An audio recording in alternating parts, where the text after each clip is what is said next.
Some thoughts right now from Mike Sommers, the American Petroleum Institute, the president's CEO. Doesn't appear to be that's the case right here. Do you think this could be a little bit of blame shifting, Mike, or how would you describe it? Yeah, Sean, Neil, I really do appreciate the time to be with you today. Of course, we are looking closely at this and very concerned about what the president announced yesterday. You know, there have been investigations like this going on really since World War I, and they've never proven any collusion that has led to higher prices. So, you know, we're really asking the administration to do what they should be doing, which is to be encouraging domestic production of oil and natural gas to lower prices. I do think there's quite a bit of irony here that the president over the course of the last couple of weeks has been begging OPEC to produce more. OPEC is a price gouging cartel. What they should be doing is encouraging production here in the United States rather than wasting money on these kinds of investigations that are going to prove once again, which they have done over the course of the last 100 years, that there's no collusion going on here. This is about Americans wanting to produce oil and gas in the United States to lower prices.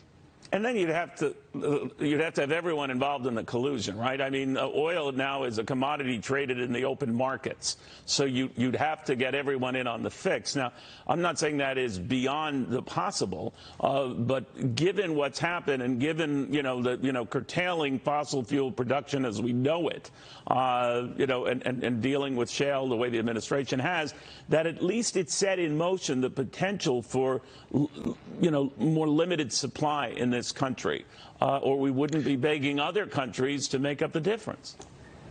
Well, let's think about how this administration began. They started the administration by stopping the Keystone XL pipeline. The next day, they stopped permitting and leasing on federal lands.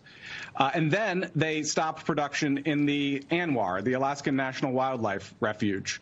So all of the indications that we've gotten from this administration is that they don't want domestic production in the United States. And I think most American producers want to continue to produce. They want to produce oil and natural gas here so that we can become an energy independent country. This is a supply and demand issue. Supply has gone down because of the pandemic and because of a lack of investment in oil and gas. And every indication that we've gotten from this administration is that we should stop producing in the United States. In fact, just yesterday, when there were lease sales in the Gulf of Mexico that were court-ordered because of the ban that this administration put into place, the administration was poo-pooing those lease sales.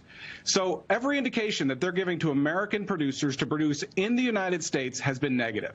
And of course, you should expect a response from American producers as a consequence.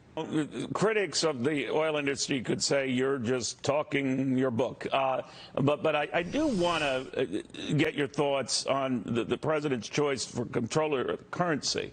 And she's on record having said not once, not twice, but a number of times bankrupting the fossil fuel companies is a worthy goal.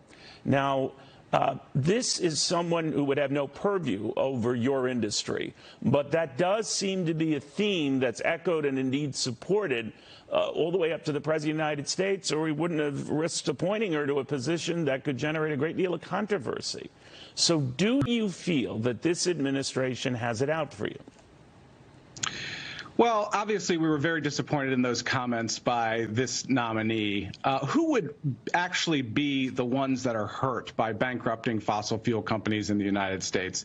It would actually be the poorest among us. It would be those that depend on these kinds of resources and their low costs for their livelihood. And that's pretty disappointing for a high-level nominee to be talking about increasing costs on American consumers at a time when inflation is skyrocketing.